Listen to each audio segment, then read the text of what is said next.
let's talk about biblical prosperity and generosity. In other words, let's talk money.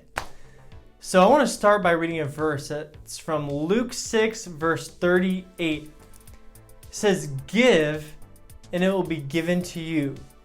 A good measure, pressed down, shaken together, and running over.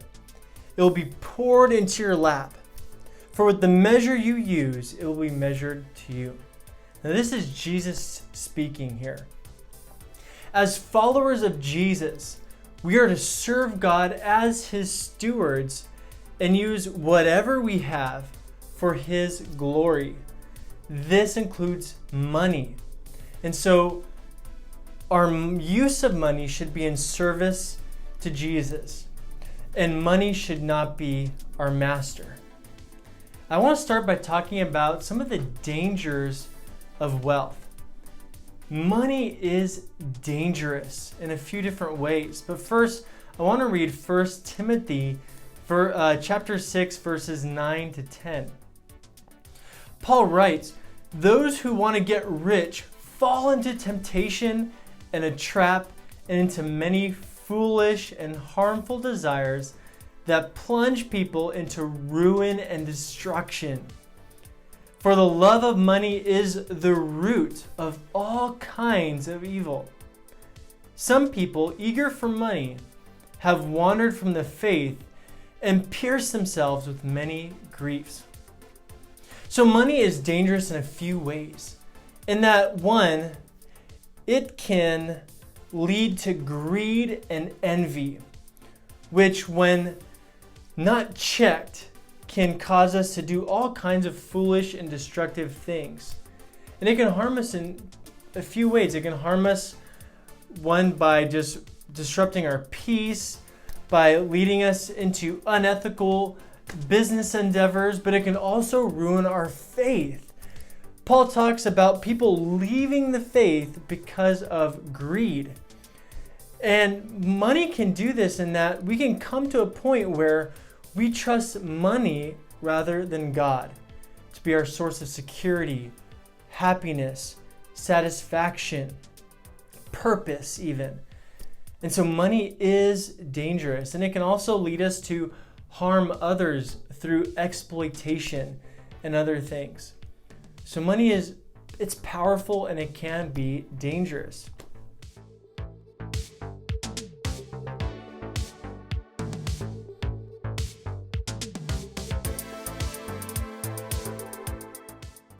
So what are some of the principles that we should rely on so that we can use money for good and not for evil? First, we should recognize that God is our source of provision.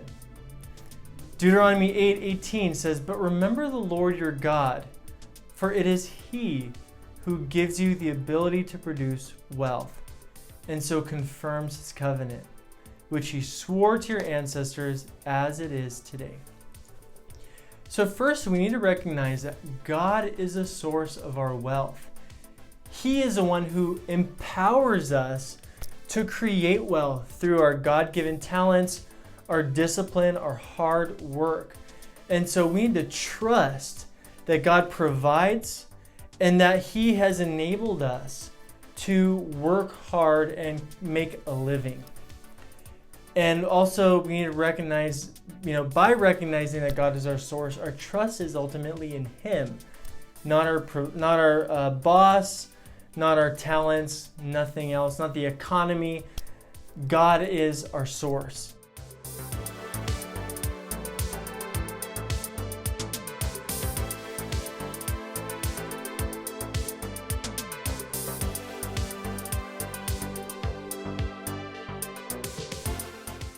Next, I want to talk about putting God first.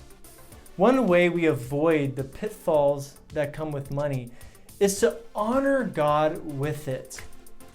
Proverbs 3:9-10 says, "Honor the Lord with your wealth, with your first fruits of all your crops. Then your barns will be filled to overflowing, and your vats will brim over with new wine." So this principle is that we should use our money to honor God. by being generous toward giving toward His purposes, giving toward His people, and creating a habit of being intentional to serve God with our money. In the same way that we might use our singing skills or our administration skills or leadership skills to serve God in a church setting, we're also called to use our resources in the same way. And so if you change your paradigm and you see money not as something just to chase after, but something to use for God's purposes, that will greatly help you to honor God with your wealth and not go down a dangerous path. Finally, I want to talk about extreme generosity. Grace produces rich generosity because grace, God's Spirit at work in us, makes us more like Christ. And Christ is generous. Christ is so generous that He gave His life, even died on a cross to save us sinners. And so as the Spirit is molding us into Christ's image, the Spirit is going to produce generosity, and that includes generosity with our finances. 2 Corinthians 8:1-2 says, "And now, brothers and sisters, we want you to know about the grace that God has given to the Macedonian churches. In the midst of a very severe trial, their overflowing joy and their extreme poverty welled up in rich generosity."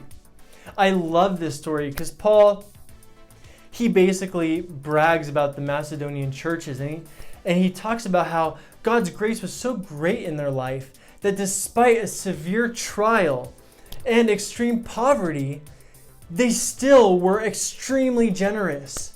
And that is a picture of grace.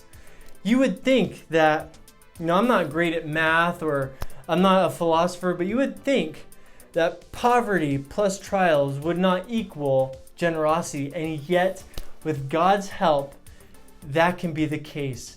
It's miraculous. It's something that comes from God. And so I just want to remind us that God allows us to be generous in all circumstances. Even when it seems like we're in lack, even when it seems like we have nothing to give, God's grace enables generosity. And so I want to encourage you to yield to the Spirit's work in your life. Be generous with your money toward those who are in need, toward your church. And not just be generous, don't just be generous with your money, but with your time, with your forgiveness, with your kindness. Be generous, because that is God's Spirit at work in you.